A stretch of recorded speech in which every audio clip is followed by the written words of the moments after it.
Hello there, everyone. So, I'm not gonna have a Christmas video this year, even though I really wanted one, because my upcoming essay is nowhere near completed, and with the subject that I'm going to be covering, having a Christmas aesthetic would be rather off-putting anyway. So, in order to compensate, Christmas Eve and on Christmas Day, I'm going to be doing something which I haven't done in a very long time, which is to be covering recent news articles and putting out sort of proto essays, since you guys seem to like these quite a bit. And I'm sorry that I don't record these very often, but there are a couple of major factors which keep me from making these as often as I really ought to. For one, because I don't really use a formal script. It sounds very awkward for me to go back and listen to these, or for me to be it makes it more difficult for me to be satisfied with my recordings. So yeah, I don't really necessarily like making these, but also I prefer to cover as unique of topics as I can from as unique of a perspective as is possible. This is mainly because I'm not really comfortable with being just another generic news commentator. And part of that is sort of a, I guess you could say ego thing. It's not really an ego thing, at least in my opinion, but, whatever. But the main reason is that most news stories and content which tops the algorithms all seek to reinforce a very small set of narratives, which, if the message of which is actually analyzed, all conform to a single master narrative. For example, whenever cable media or state-sponsored mainstream media online outlets talk about the suppression of political content on the internet in general, the framing of the discussion is always centered around rather inconsequential topics, such as transgender trends and whether or not you can refer to someone as a pronoun which they don't identify with personally without being banned from Twitter. Things which are not actually going to make that big of a difference either way, and if they weren't addressed, the world would not be different even remotely. Now, that's not to say that for the sake of academia, there isn't a somewhat important discussion to be had about id or biology and its relation to sex, but outlets and users who publish and follow stories with far broader and more geopolitically significant implications, and which also deconstruct these master narratives, such as the Money GPS, Free Thought Project, Anti-Media, The Conscious Resistance, Corbett Report, The Last American Vagabond, Zero Hedge, or just generally individualist anarchist channels on YouTube, to name a few examples, are disproportionately targeted in terms of their posts being shadow banned, being banned with no explanation given relative to these other groups, and having their content algorithmically suppressed. For example, the P score on this channel, for those of you who don't know, if you want to see how well your videos are going to do on YouTube's algorithms,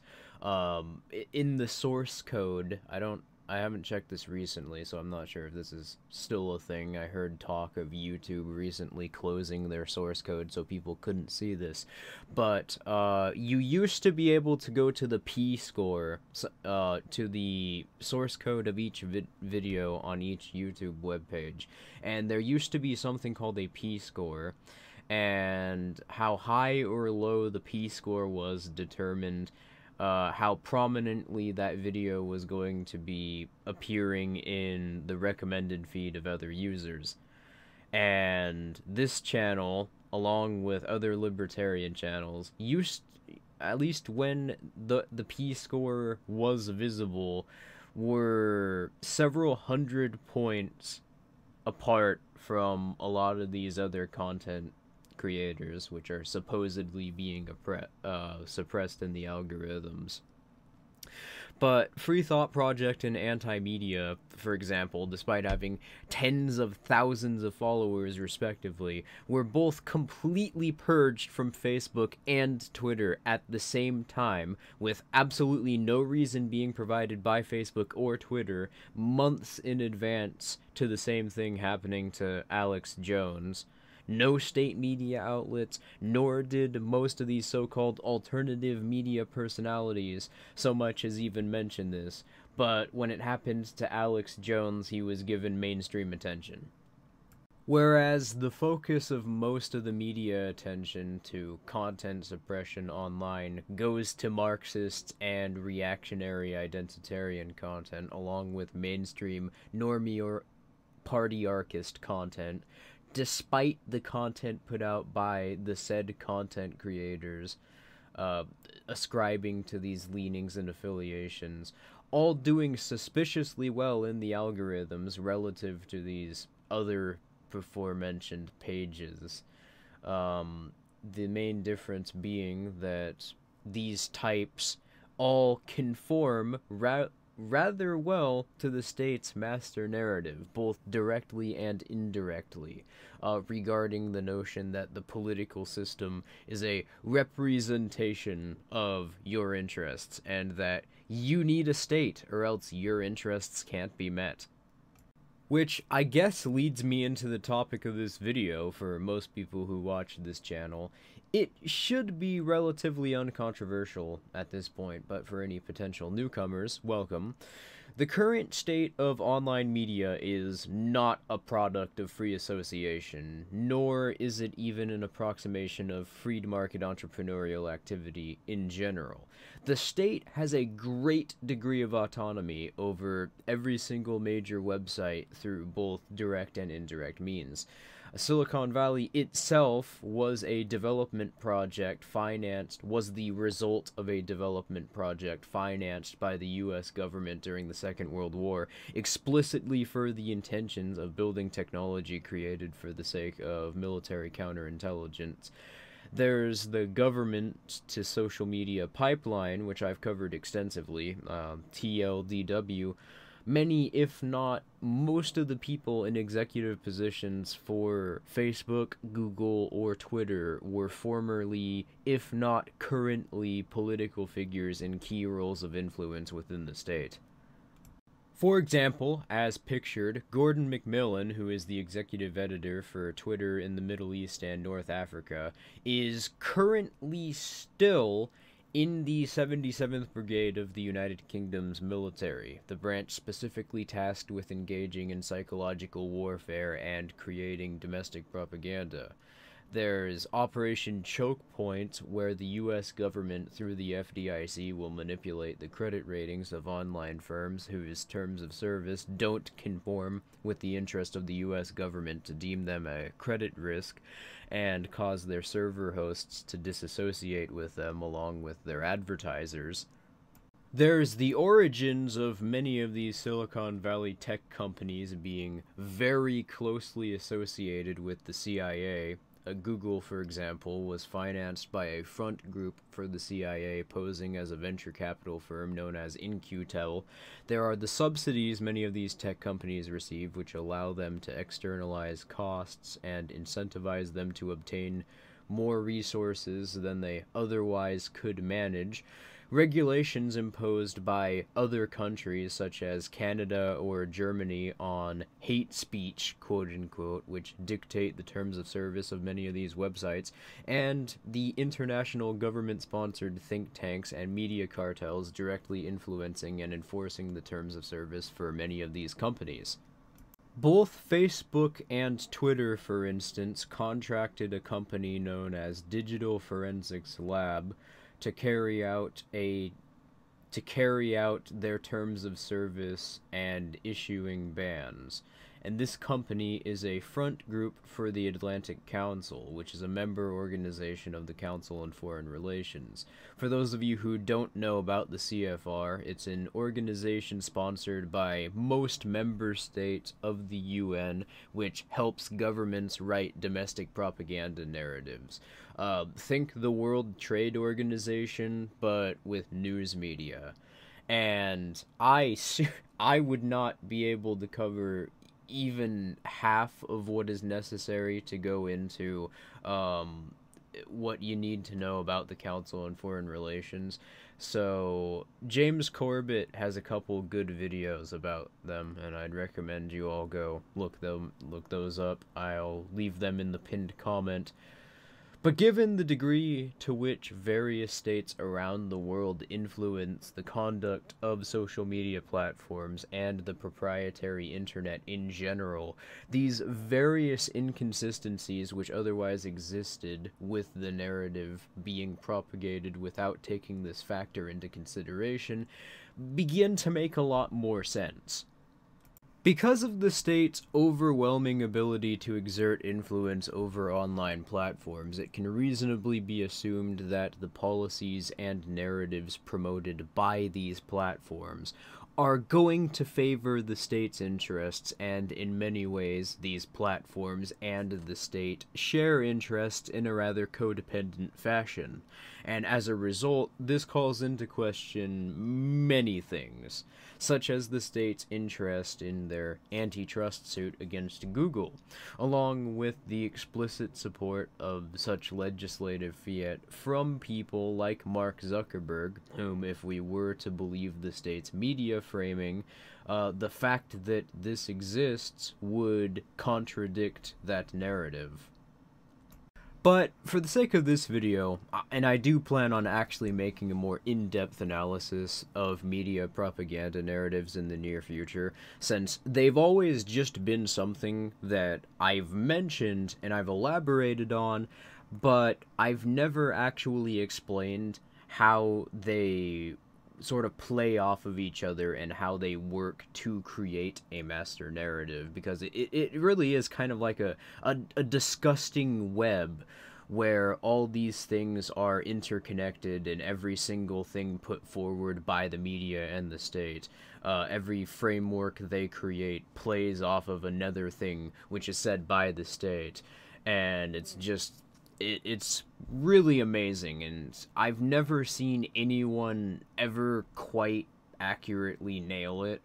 I think the closest anyone's come that I've seen is honestly George Orwell or Stuart Chase in The Tyranny of Words, or Politics in the English Language. But anyway,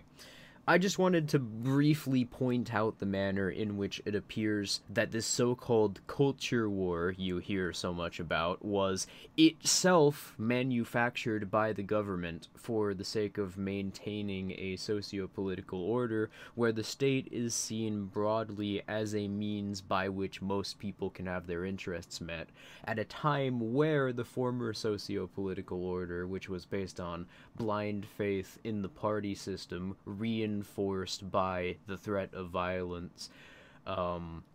imposed by legislative fiat, and the idea being reinforced that your interests lie in the state because of these policy plans being associated with voting, that seems to have totally collapsed, with the federal government in the United States being the least trustworthy organization in the entire country, with consistently over 90% of the population openly expressing disdain for it since the 1990s, and also for the sake of manufacturing controlled opposition to take attention away from the actual groups who are politically threatening to the state. So, by censoring the people who actually largely caused this disillusionment in the first place, and drawing attention to social media censorship, but only focusing on the personalities and groups who are politically safe for the state has managed to kill three birds with one stone. Fuck bodes. Anyway, getting dissenting perspectives out of the general discussion, making people trust controlled opposition news personalities who draw attention to this, who actually are reinforcing the state's master narratives in very subtle ways to draw people back into the socio-political order, which they were disillusioned with to begin with, because said people erroneously perceive said news personalities and outlets to be dissenting voices, and by platforming content which reinforces the state's master narrative by framing them in a rather Orwellian fashion as being the actual perspective which the state doesn't want you to know, while their content tops the algorithms in these heavily state-influenced websites, and they attract mainstream attention. And now within these controlled opposition circles, as I pointed out earlier this year, but I see this narrative being more rampant and pervasive as time's gone on, there is unironically a narrative being spread that libertarians are the ones who are censoring people and have just infiltrated the state and are using the state to achieve their own end goals, as if that's not contradictory with what libertarian philosophy actually is, and the state doesn't have hegemonic interests which all state actors have to or are incentivized to operate around. Clear and blatant projection, if I've ever seen it. But this is really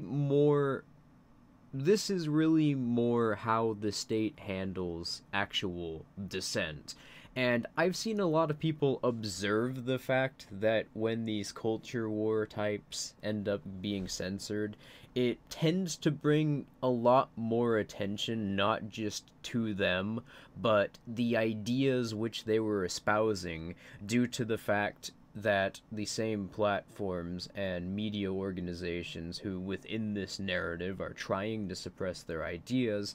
conspicuously end up drawing a lot of attention to the fact that these people were censored afterwards